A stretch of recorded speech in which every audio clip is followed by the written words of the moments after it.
So when Inc. Kickstarter funds, what's next for Sierra Nova? I think the next thing that's supposed to come out is going to be the recreation of the Seer Chronicles. So we're actually going to be repurposing the title, the Seer Chronicles, and turn it into a what's it called?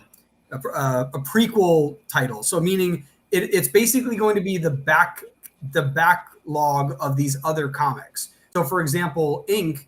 Goes 3 years into the future. He already has his powers, but there's an entire journey he went through to get them. That might get titled under the Seer Chronicles. So the Seer Chronicles are like origin stories now, because it happened to actually work out that it's the origin story for the character Fireproof. And so that comic has been in the works. It's basically done. There's like a couple of pages left we're just waiting on. But that comic was supposed to come out this year. It's likely going to come out next year. But so it used to be called the Seer Chronicles, and it was going to be issue 3. Now it's starting from the beginning. Same comic, but it's by a new artist that we like and great work. And this stuff, this is going to be Fireproof issue 1.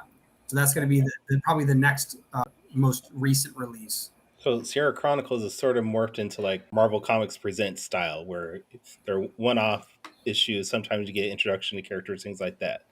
But they can be canon-like. Yeah, like it'll be canon. It's mostly like, so the first issue of the Seer Chronicles is like 40 pages long or something like that, because the very first issue was like 18, and it was like there was so much going on with not enough detail that it was like impossible to follow.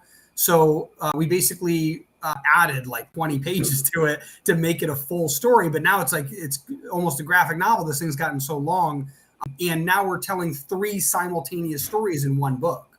And so we realized it was getting really hectic, where by the time we got to the 3rd issue, it got dialed down to just 2 characters that we're following. And now it's like, it's more interesting with the introduction of the character that is in the comic we just recently released, which was Nightwatch. So it's him in the future already in this world, which is kind of nice. So you're not following his backstory. So yeah.